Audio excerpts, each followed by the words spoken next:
Bien, pues la eutanasia es lo primero que hay que decir acerca de la eutanasia es que es un fracaso del sistema asistencial, es exactamente lo contrario de aquello a lo que se dirige la profesión médica, es lo contrario de aquello para lo que estudian los estudiantes de medicina y es lo contrario de aquello para lo que nos preparamos todos los que trabajamos en el mundo sanitario.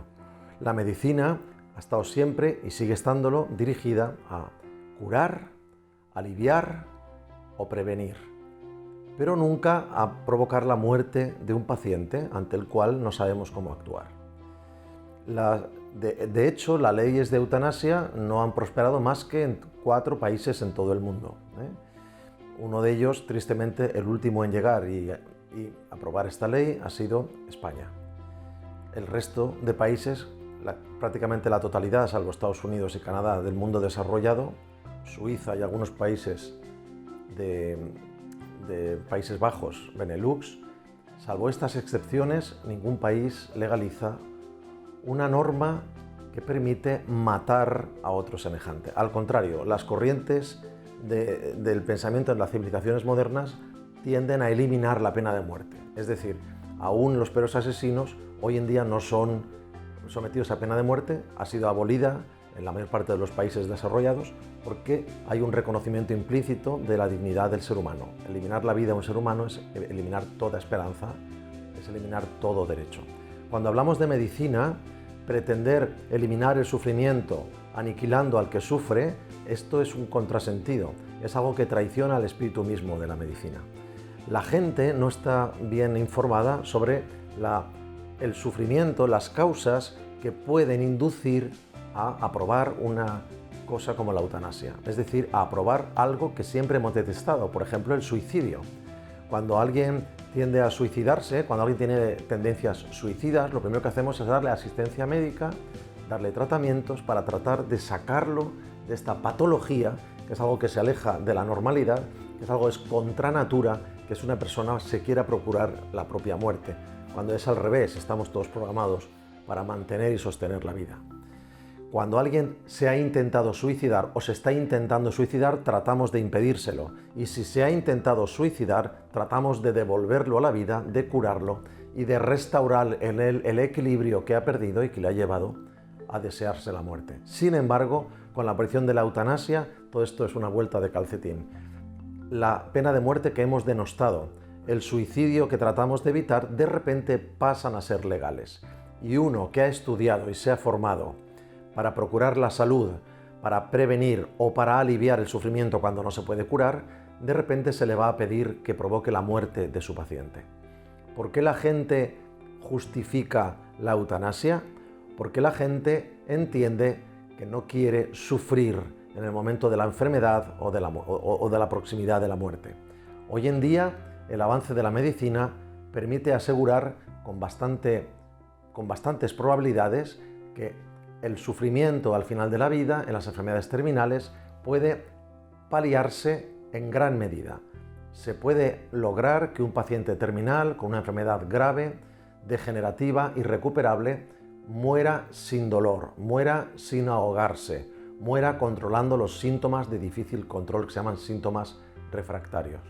Y para esto están los cuidados paliativos. La prisa que se ha dado el gobierno español y otros gobiernos en promover normas como la eutanasia contrasta con la lentitud o la inacción a la hora de poner a punto los cuidados paliativos, que son precisamente la asistencia médica en las difíciles situaciones de enfermedades incurables o terminales que provocan graves sufrimientos a los pacientes. El acompañamiento del paciente en una enfermedad incurable, una enfermedad crónica, una enfermedad que conlleva sufrimiento, es posible. Este acompañamiento es posible. Existen medios, existen procedimientos para hacer que la enfermedad de un paciente pueda llevarse con cierta tranquilidad, con cierta paz, controlando bastante bien todos los síntomas ante los que uno se aterra a la hora de pensar en la muerte y el sufrimiento. El dolor, la disnea, el ahogo, o la pérdida de consciencia o la pérdida del juicio, con la psicosis, que son los síntomas refractarios, síntomas de difícil control que aparecen en las enfermedades terminales. ¿Qué decimos Desde la ciencia, hablar de eutanasia es hablar del fracaso científico de la medicina. Hablar de eutanasia es hablar del fracaso antropológico del ser humano, que lejos de volcarse en ayudar al necesitado, al débil, a la persona frágil que necesita, que es dependiente, nos dirigimos a ella para exterminarla, para aniquilarla. La eutanasia es y seguirá siendo siempre un asesinato, se le ponga el nombre que se le ponga.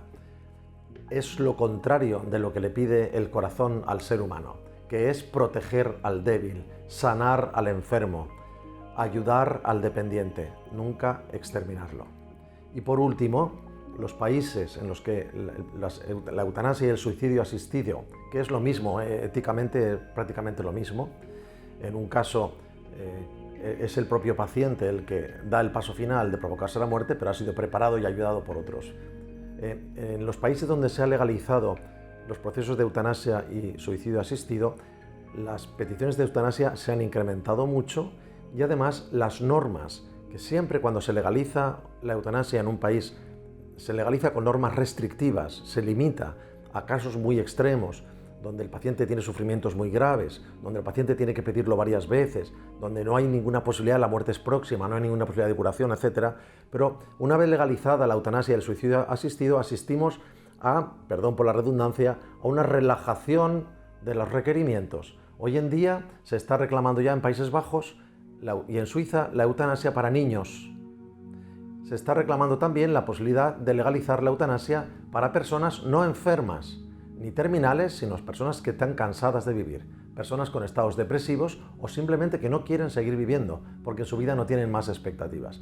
Se amplía la eutanasia como una forma legal de matar a otros por cualquier motivo. Esto está hoy encima de los parlamentos de algunos países en los que se ha legalizado la eutanasia. A esto le llamamos la pendiente resbaladiza de la eutanasia. Pasa como con el aborto. Cuando se legitima el asesinato, cuando pasamos la línea que marca no atentar contra la vida de otro, todo es posible y las normas se van suavizando, cada vez esto es más fácil hacerlo y cada vez con menos control. Hemos de pelear, hemos de luchar, hemos de informar a la gente para que lo que se defienda, en lo que se trabaje y lo que se construya sean los cuidados paliativos, la medicina de calidad, que no es solo aliviar el dolor, que no es solo controlar los síntomas, sino que es asistir psicológicamente al paciente, que es apoyar a los cuidadores y a las familias que están con él y además, yo diría que casi lo más importante, hacerle cercana la asistencia espiritual, que es muy importante en el momento final de la vida. La asistencia espiritual que permita acercarse al hecho de la muerte con serenidad, resolviendo y arreglando las tareas pendientes, reconciliándote con tus seres queridos.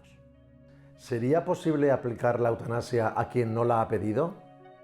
Es decir, ¿podemos desde fuera otros juzgar que alguien debe morir porque esa vida no es digna y es mejor matarlo?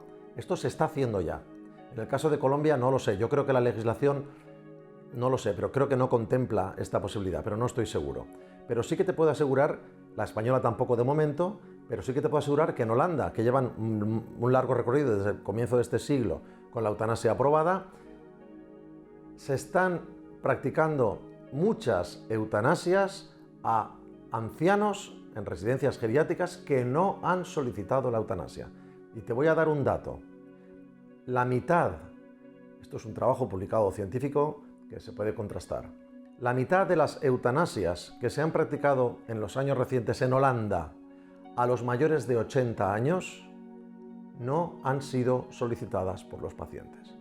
Esta es la que antes comentaba, pendiente resbaladiza, que lleva a relajar la norma y al final no estás atendiendo una petición insistente de alguien que quiere que se le procure la muerte, sino que al final alguien decidirá quién debe vivir y quién debe morir. Y eso no es un futurible, sino que es una realidad que ya está ocurriendo en los países en los que la eutanasia lleva más tiempo legalizada.